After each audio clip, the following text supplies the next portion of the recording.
Magic the Gathering, a game full of chaos and limitless combos. People can do almost anything that they want. And in 2018, the Magic the Gathering Arena was. This was a game that limited the combos and made it a little more balanced. However, many new combos were found and were brought into the game this way. In response, the people at Magic started to ban specific cards for Arena to make it a little more balanced.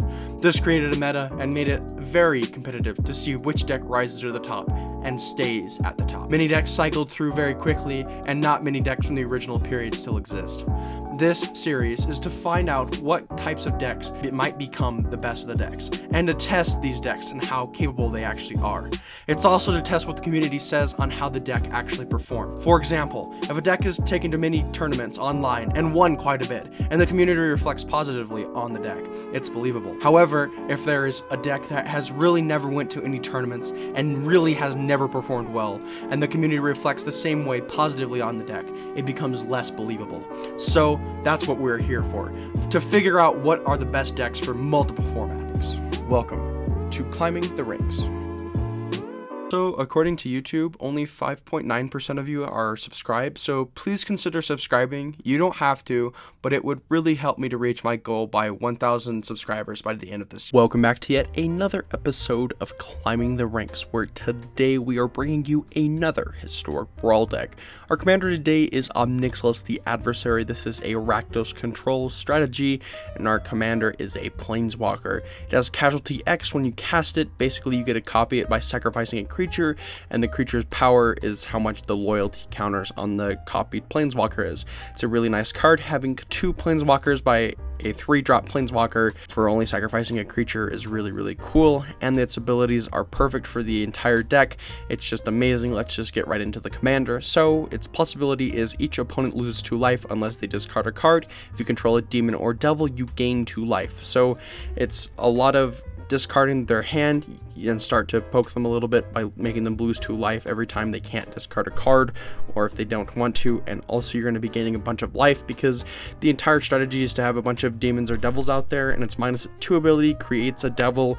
It's just amazing. And also it's just Rakdos control, and its -7 ability is target player draws 7 cards and loses 7 life. So if we need it, we can use it to sacrifice, or not to sacrifice, to kill them in a turn by copying it and getting it immediately off of like an 8-power creature or greater.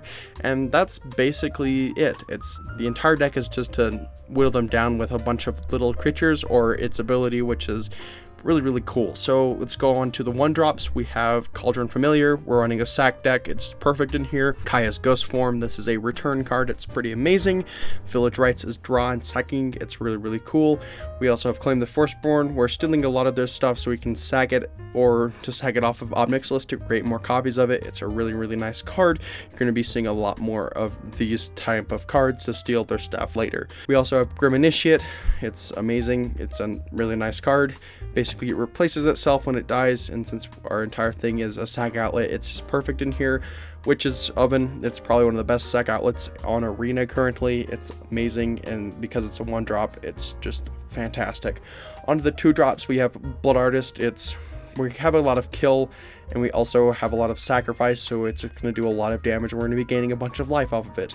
Deadly Dispute is sacking drawn treasure. It's really cool. Doomblade is destruction. Feed the Swarm is removal as well. Ghoulish Procession is a token pumper. Whenever a non-token creature dies, you create a 2/2 zombie creature token with Decayed. It's a 2-drop enchantment. It's really nice. Yes, it only triggers once per turn, but it's still a really nice card. Heartless Act is removal along with Infernal Grasp. Plumb the Forbidden is a huge sack outlet. If we have a lot of their creatures, we can sacrifice pretty much every one of them and draw a bunch of cards. Power Word Kill is removal. Priest of Forgotten Gods is sacking. It's gaining life. They're losing life. It's adding mana. Oh wait, no, it's not gaining life. It's basically making them lose life. We gain 2 black mana, we draw a card, and also they have to sacrifice a creature, only by sacrificing 2 of our creatures. It's a really nice card. Probably one of the best black sack outlets on Arena currently, and maybe ever. Tenacious Underdog. It's just a big creature out there that's a 2-drop, and also it can be brought back from the grave using its blitz cost. It's really cool.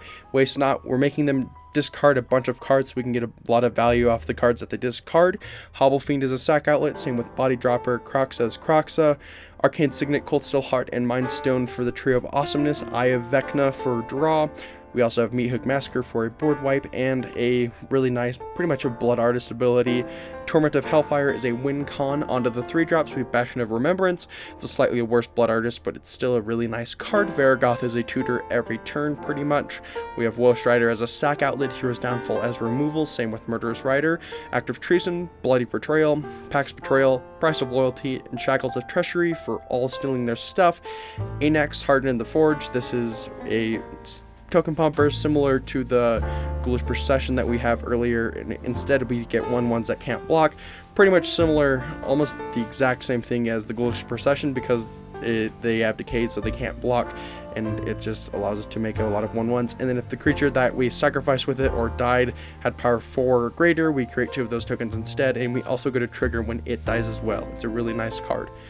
Judith, it's a really nice card, same with Mayhem Devil. Onto the 4-drops. We have Baleful Mastery for removal, Draugr Necromancer for returning their stuff, and Nightmare Shepherd for returning our stuff. Rankle, it's Rankle. Delina is Aggro, Incessant Provocation, Mascot Interception, and Portent of Betrayal. And I think Traitorous Greed is the last steel spell. There might be one more, I'm not sure, but these are all the steel spells that we basically have. The 4-drop ones are slightly better than the 3-drop ones, but they're pretty much the same thing anyway. It's just stealing, and then we're going to sack it anyways. Cosmos Elixir, it's gaining life, scrying, and draw. Lithoform Engine is making 2 Nixilis triggers, or if we really need to, 2 Shieldred triggers, or any other thing that we want to have 2 triggers of. It's a really nice card. Orcus, it's a huge board wipe, and it also can be a mass return from our graveyard if we have enough mana to do so. It's a nice card to have out there. On the 5-drops, we have the Eldest Reborn. We have Open the Graves for a token pumper. We have Tigrid, because it's Tigrid. Songmat Treachery is the last steel spell, I believe. It's also a land. It's a really nice card. Burn Down the House. It's a board wipe, and it also can be a pure aggro by creating a bunch of 1/1 devils. Onto the 6 and up drops, we have Burning Rune Demon for a tutor, Blood on the Snow for a mass board wipe, and we also get to basically have another creature from our graveyard enter the battlefield back.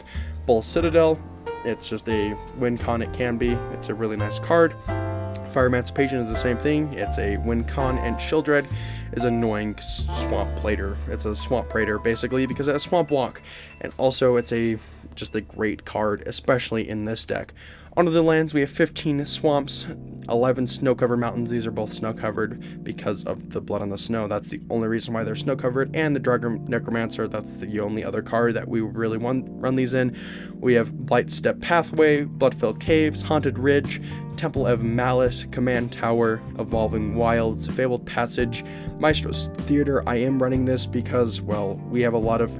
it's the entire deck is Rakdos, so we basically get a land that's Rakdos colored out there, and we get to gain a life. Yes, it does enter tapped, but it's still really nice.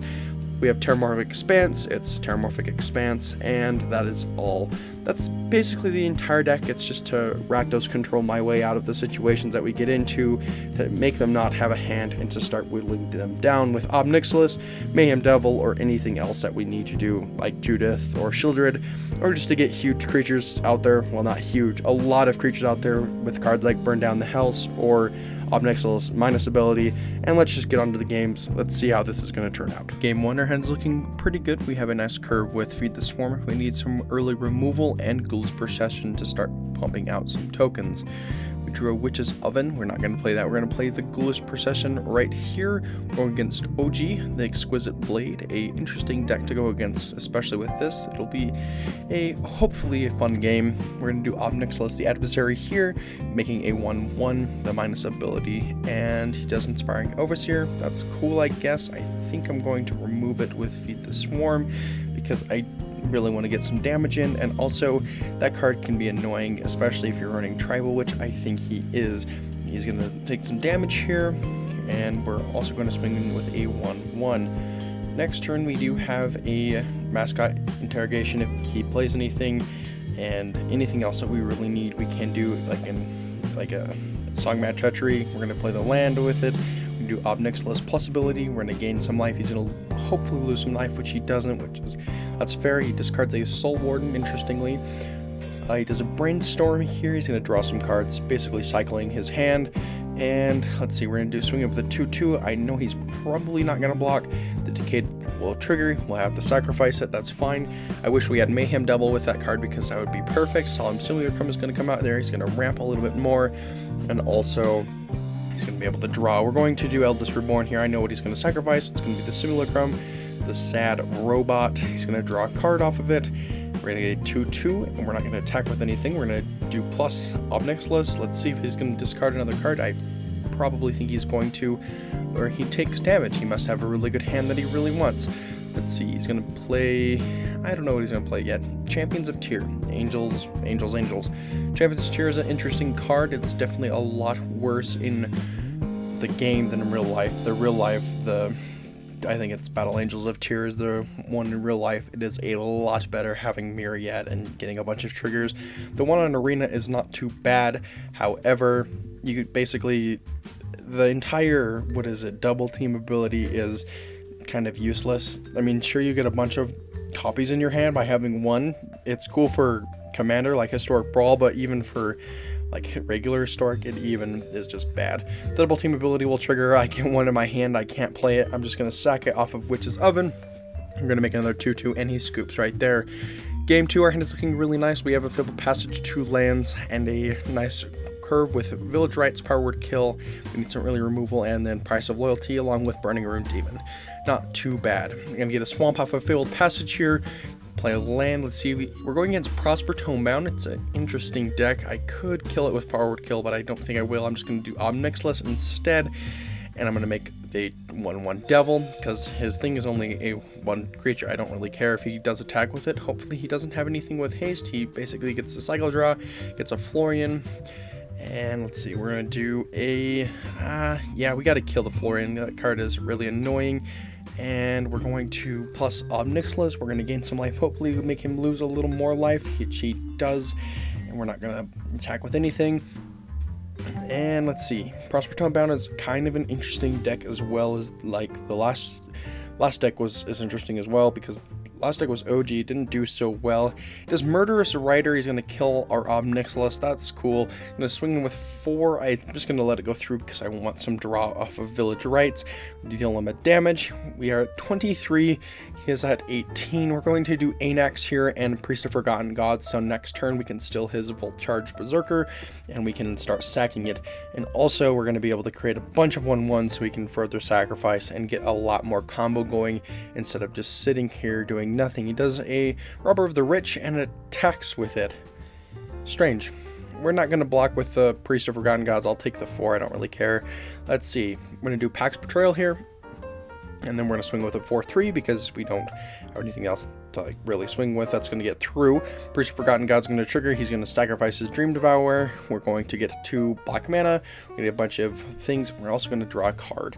We're going to play the Bloodfell Caves, getting a life, and we're just going to pass back to him because I don't really need the Murderous Rider immediately because I don't really want to cast it.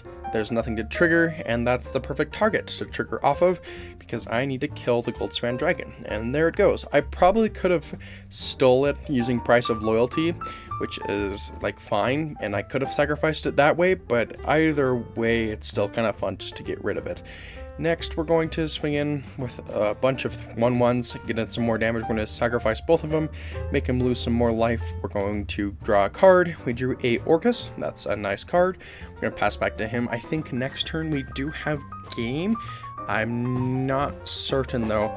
I think we do. If he doesn't play any creatures, I think we have game. He does Baleful Mastery. Never mind, I don't think we have game anymore. And Godrak. Maybe. There's a chance that we do. We're going to do Insistent Provocation, we're going to steal it, and we're going to swing in with a 1/1. He's going to go down to 6. We're going to sack 2 creatures, going to get some mana. We're also going to do Nixilis here. We're going to get we're going to make him lose 2 life. We're going to gain 2 life, and we're out of reach, just barely. Discard the Natali, the Primal Storm. He gets a Murderous Rider out there, but it doesn't matter because I'm just going to steal it. off of Price of Loyalty. We're going to swing in with a 2-3, and that is it. We have the game right there. I tell him good game because we're just going to sacrifice it. He's going to take 2 damage, well, technically 3 because of the devil, and he's dead right there.